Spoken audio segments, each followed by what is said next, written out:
Hello, hello mga kalabas.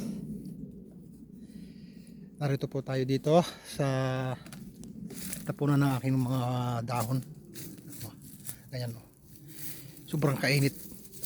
Upo lang tayo dito mga kalabas. Oh. May baon tayong tubig. Nandiyan ang aking gloves, ang aking cutter, ang aking salamin. Dito. Ngayon na ang oras dito ay alas 3 mga kalabas. Malilim dito sa parteng ito. Hindi tayo katrabaho pag ganitong oras. Sobrang kainit, 38 grade, pero nasa labas tayo. Sobrang kainit ng hulab mga kalabas. Yan o, pahinga lang tayo dito. Yung mga amo ko hindi makalabas, yung aking among lalaki hindi makalabas dahil sobrang init, hindi payagan. Hindi man ako nakapag-stay na sa loob ng 3 araw. Kaya ako naman nahihiyang mag-stay, wala mang ginagawa sa loob. Kaya ako'y lumabas, pero hindi man ako nagtatrabaho dito. Kung makikita nyo, tingin nyo ay parang malilom pero sobrang init ng hulab. Yan. Walang hangin oh. Mga kalabas oh.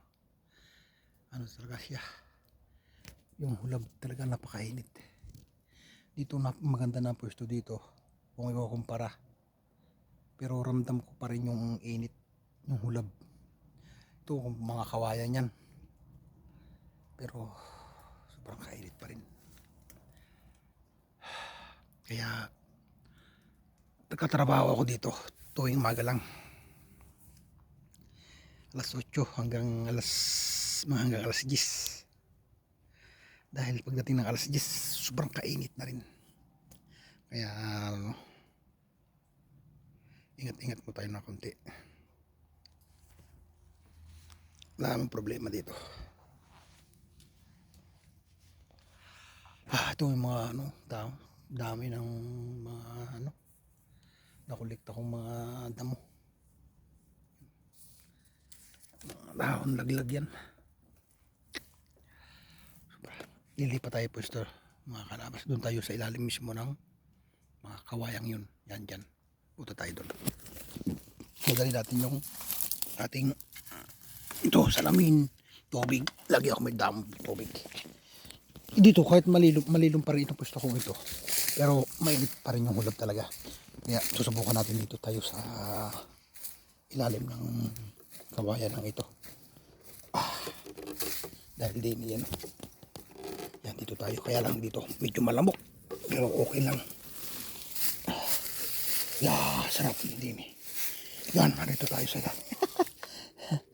ilalim tayo dito ng kawayan. Mga kawayan. Malamig mo kayo ng tubig. Alright. Ito. Baka may sawa. Baka may sawa. Pati tayo dito.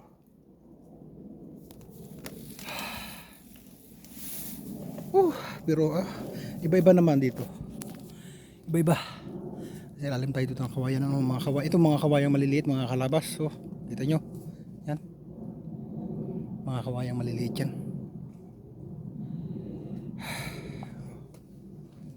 Dumadami din yan. Dati ito nalinis ko na to, mga paligid dito, pero nanawa na ako kalilinis. Yan. Mga nasa labas na. Dami. Nanawa na ako kaputol. Kaya yan o. Ito lang tayo. Mamaya alas 5 pasok natin. Mga 4:30 papasok na tayo. Utay-utay na tayong pupunta sa loob. Maglalakad tayo. Magbe-base tayo.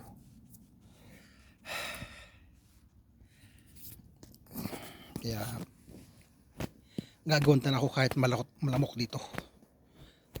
Masarap-sarap, malilom-lilom ng konti.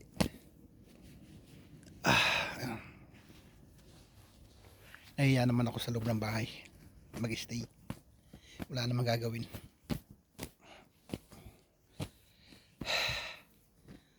Ito yung aking kariton. Yan ang aking kariton ginagamit. Bukas ko na lang ulit yan ang mga gagamitin.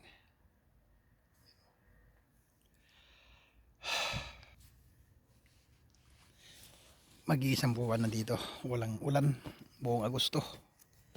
Isang buwan walang ulan. Ngayon ay 38 grado ngayon. Yan.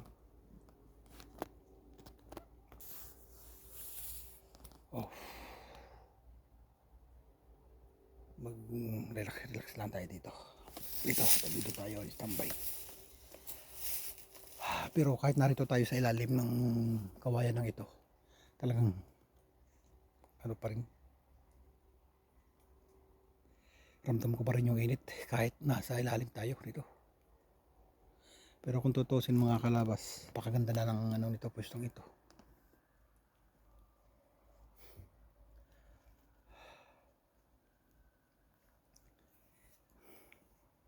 Lalo na kaya kung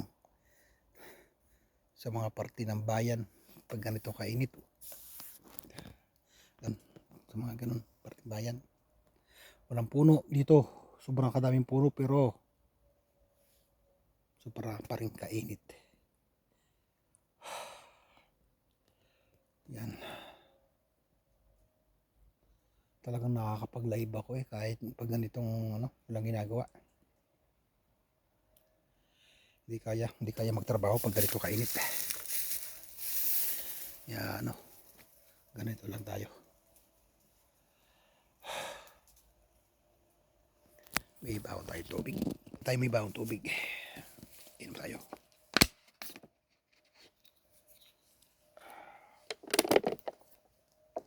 Malamig ito.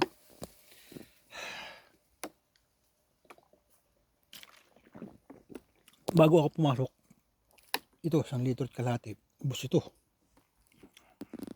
Sa umaga, isang ganito din pag lalabas ako.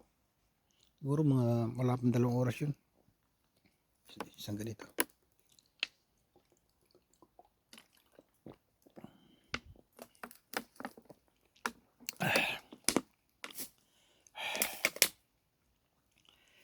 Gusto sumama ng aking amo paglabas kanina. Nakita niya ako. Tinanong sa akin ng amo, lalaki, kung saan daw ako pupunta. Sabi ko ako sa garden. Gusto niya lumabas pero pinigilan siya ng aking amang babae. Huwag na daw siya lumabas dahil medyo may edad na rin yun. Delikado. Kasi pag naman ng aking among lalaki, sobrang sipag magtrabaho. Kahit mainit, wala yung problema. Trabaho pa rin yun. Kaya nag-aalala yung babae, amo ko.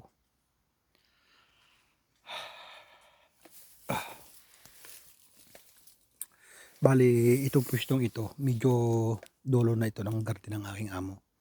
Dahil narito rin yung tapunan ng mga basura. Tapunan ng mga damo.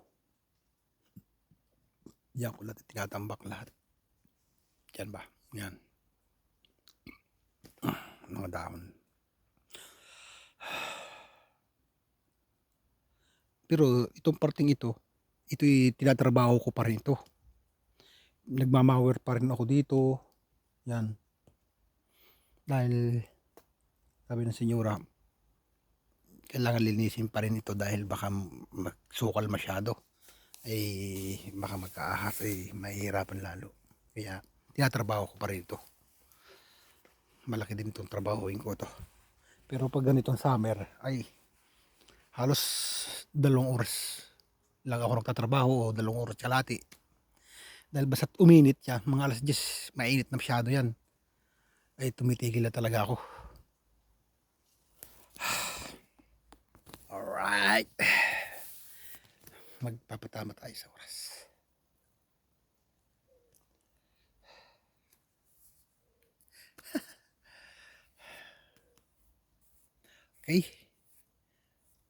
Okay, mga kalabas. Maraming salamat po sa inyong lahat. Okay, bye-bye.